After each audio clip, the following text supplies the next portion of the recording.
Hi, my name is Kristen Green-Kynard, and I am the founder of Digital Congregations.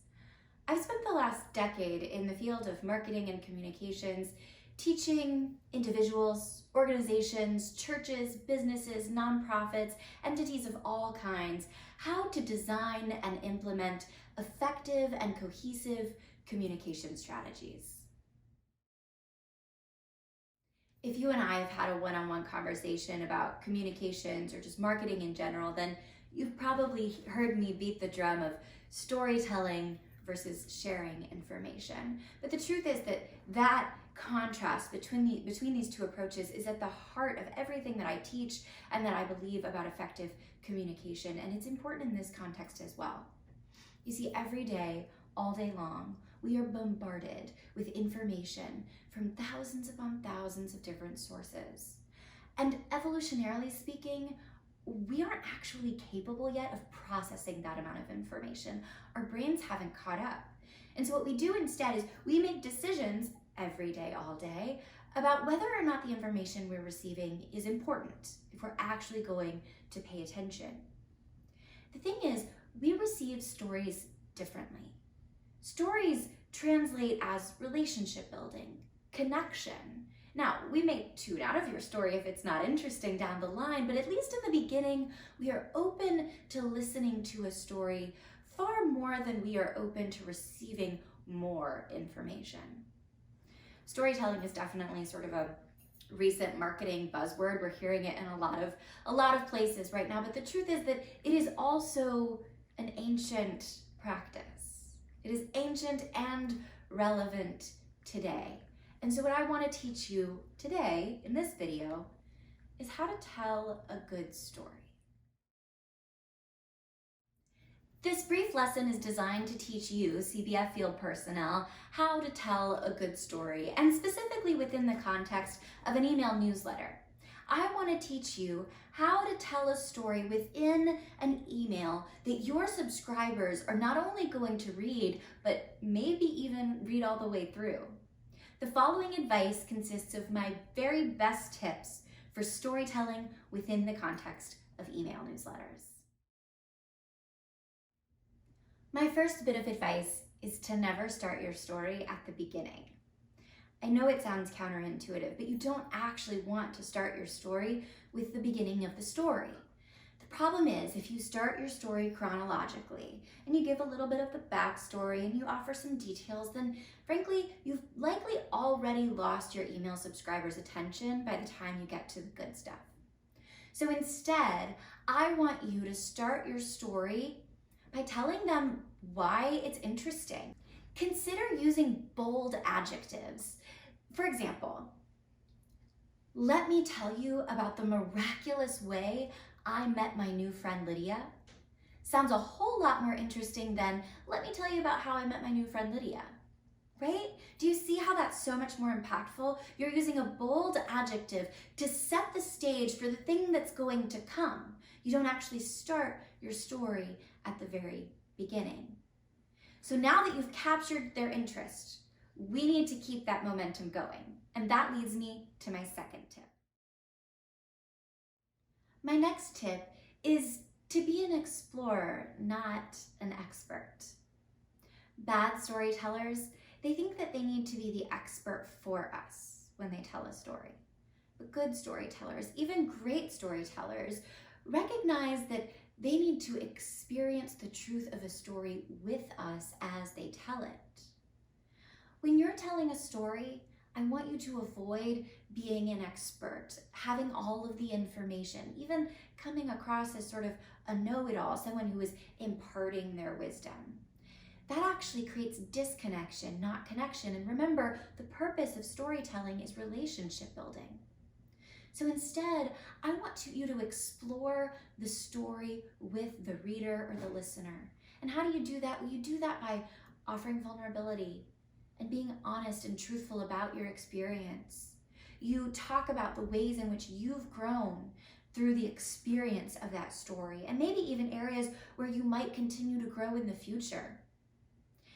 If you stick to being an expert when it comes to storytelling, then your story is only ever going to be transactional.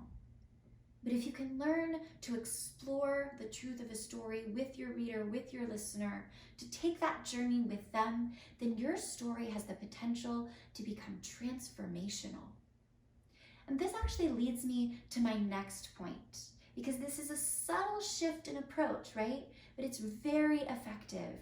But in order to be effective, it needs to be combined with this next piece of advice that I have for you. When you're looking to strengthen your story, I want you to favor feelings over facts. We connect with other people through our feelings about shared experiences. We don't really connect with an expert who just wants to deliver us a whole bunch of facts.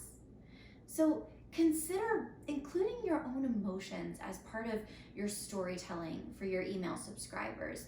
Captivating stories do so much more than tell us what happened and when. They tell us how we felt about what happened in that moment and what motivated us to move forward. Now, it really doesn't have to be complicated. I want you to use very simple language and brief statements. Things like, I just couldn't believe it, or we were devastated. I was really stressed out. We were over the moon. Short statements like that can make such a difference in communicating your experience to your email subscriber. And it is that connection, that piece of storytelling, that will keep them captivated and reading throughout your newsletter. Now, I want to finish with two quick pieces about the style of your newsletter, essentially how you're writing. My last little pieces of advice are to avoid insider language and to write conversationally. A good story invites others into it. It's an inclusive experience. But what happens when you use vocabulary that's just not accessible by everyone, use insider language or really wordy jargon, what you're actually communicating in that moment to someone else is that this story isn't meant for them. So even if you're talking about something new that might not be totally familiar to your reader or to your listener, I want you to make that experience, make that part of the story as relatable and as relevant as possible so that the person feels invited into the story. Avoid insider language at all costs.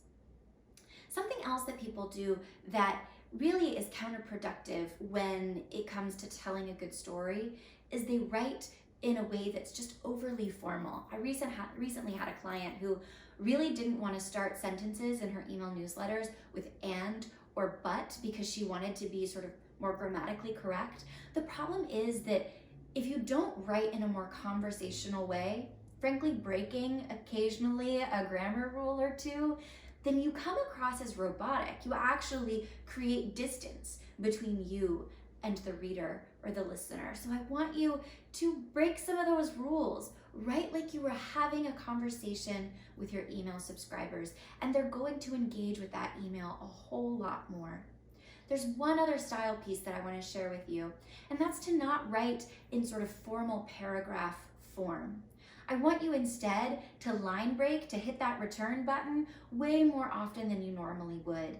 It gives people, again, the sense that you're engaging them in a conversation, but also gives them the feeling that they're making their way down the page.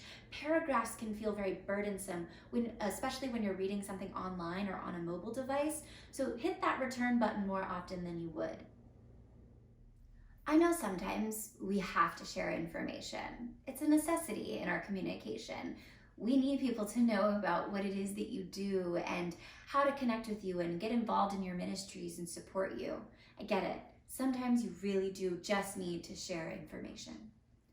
But if that's all you're ever doing, if you're never actually storytelling in the way that I just taught you and following the advice and the tips that I gave, then you're never really gonna cut through all of that noise. And frankly, I think that is selling you and your ministry short. I want people to know about what it is that you do. And the most effective way to do that is through telling good stories. I hope you found this helpful. Thank you so much for this opportunity to connect with all of you, and let me know if you need any help in the future.